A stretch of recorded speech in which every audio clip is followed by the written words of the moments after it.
ప్రభువునందు నాకు అత్యంత ప్రియమైనటువంటి వాళ్ళారా, మన ప్రభువును రక్షకుడునైనటువంటి యేసుక్రీస్తు వారి యొక్క శుభనామములో మీ అందరికీ నా హృదయపూర్వకమైన శుభములు, వందనములు తెలియజేస్తున్నాను.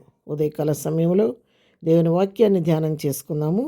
ఈరోజు వాక్య ధ్యానము కొరకు మనం తీసుకున్నటువంటి లేఖన భాగము సామెతల గ్రంథము 10వ అధ్యాయం 22వ వచనం చదువుకుందాం. యెహోవా ఆశీర్వాదం ఐశ్వర్యం ఇచ్చును, నరుల కష్టము చేత ఆశీర్వాదం ఎక్కువ కాదు. ఆమేన్. దేవుని నామమునకు మహిమ కలుగును గాక. ఈ వాక్య భాగాన్ని మనం గమనించినట్లయితే జ్ఞాని అయిన సొలొమోను పలికినటువంటి మాటలు బహుగా అనేక విషయాలు పరిశీలించి పరిశోధించి అనుభవపూర్వకంగా చెప్తున్నటువంటి మాటలు. యెహోవా ఆశీర్వాదము ఐశ్వర్యం ఇస్తుంది.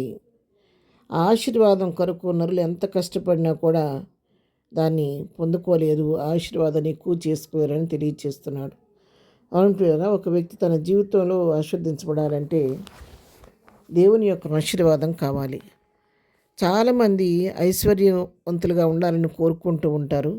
ఐశ్వర్యాన్ని ప్రేమించని వారు ఎవరు ఉండరు, అందరికీ కావాలి. కానీ యెహోవా ఆశీర్వాదము ఎవరి మీద ఉంటుందో వారి జీవితాల్లో వారు ఐశ్వర్యవంతులుగా మార్చబడతారు.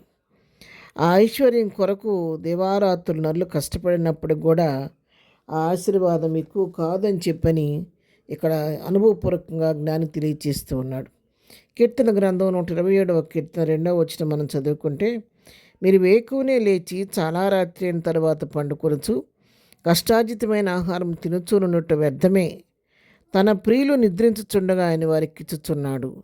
చూడండి, ఆశీర్వాదం పొందుకోవాలని ఒక వ్యక్తి వేకువజామున లేచి చాలా రాత్రి వరకు దినమంతా కష్టపడి పనిచేసి తనకు చేసిన కష్టార్జితంతో వస్తున్న ఆహారాన్ని తినుచు ఉండటం వ్యర్థమేనంట.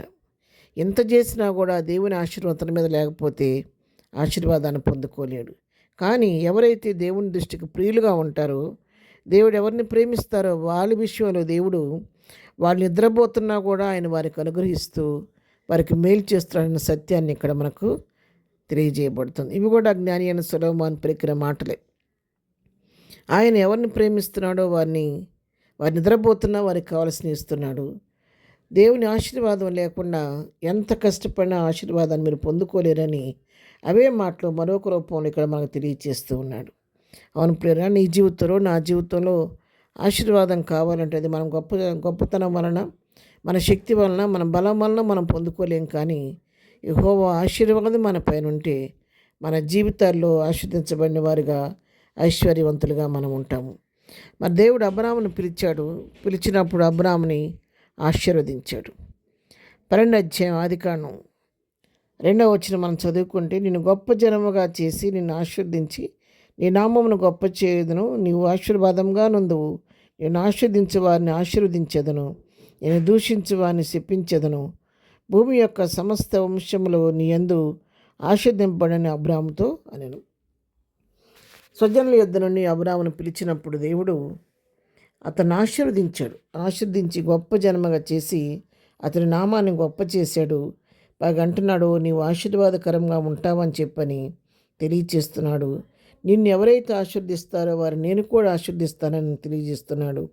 అంతేకాదు, భూమి యొక్క సమస్త వంశములు నీ ద్వారా ఆశీర్దించబడతాయి అని చెప్పి అబ్రాహాముకు వాగ్దానం చేసి అదే వాగ్దానం అబ్రాహాం జీవితంలో నెరవేర్చి తన సంతానాన్ని ఆకాశ నక్షత్రాల వలె, ఇసుక రేణువుల వలె దేవుడు విస్తరింపజేసినట్టుగా మనం చూస్తూ ఉన్నాం. ఉదయకాలం దేవుని వాక్యం నీతో నాతో మాట్లాడుతుండగా, ప్రియులారా, వాక్యం ఏంటంటే మీలో ఎవరైనా సరే దేవుని యొక్క ఆశీర్వాదం మీరు పొందగోరుకున్నట్లయితే, దేవుని యొక్క ఐశ్వర్యాన్ని మీరు అనుభవించాలని ఆశపడుతున్నట్లయితే ఒకటే దానికి మార్గం, దేవుని యందు భయభక్తులు కలిగి ఉండండి, దేవుని దృష్టికి ప్రియులుగా ఉండండి, దేవుని యొక్క ఆజ్ఞకు లోబడండి. ఆయన యొక్క ఆశీర్వాదం మీపై దిగి వస్తే ఐశ్వర్యం దాని అంతటా అదే మీ వెంటకు వెతుక్కుంటూ వస్తుంది. కాబట్టి ప్రభువుకు తగినట్టుగా జీవిద్దాం, ప్రభు ఇచ్చే ఆశీర్వాదాన్ని పొందుకొని ముందుకు సాగిపోదాం. ప్రార్థన. ప్రేమగల తండ్రి, ఉదయకాలం మాకు ఇచ్చిన శ్రేష్టమైన వాక్య భాగాన్ని బట్టి నీకు వందనాలు. అవును ప్రభువా, మా స్వశక్తి మీద మేము ఆధారపడి ఎంత కష్టపడినా ఎంత ప్రయాసపడినా ఆశీర్వదించబడటం మా వల్ల కాదు. కానీ నీవు ఆశీర్వదిస్తే మేము ఆశీర్వదించబడిన వారిగా ఉంటాం. కాబట్టి ఆ విధంగా నీ దృష్టికి ప్రియులుగా జీవించి నీ ఆశీర్వాదం పొందుకునే కృప మాకు అందరికీ దయచేయండి. ఈ దినం మేము చేయి పనిపాట్లో రాకపోకలో క్షేమం దయచేయండి. ఈ దినం బర్త్డే మ్యారేజ్ చేసుకుని బిడ్డలను దీవించి ఆశీర్దించండి. బలహీనముడు స్వస్థపరచండి, దుఃఖులను ఓదార్చండి, ప్రతి వారి పట్ల కృప విస్తరింపచేయమని యేసునామములో ప్రార్థించడి పొందుకొని ఉన్నాము తండ్రి. ఆమెన్. ప్రభు కృప సదాకాలం మనందరికీ తోడై నడిపించునుగాక. ఆమెన్.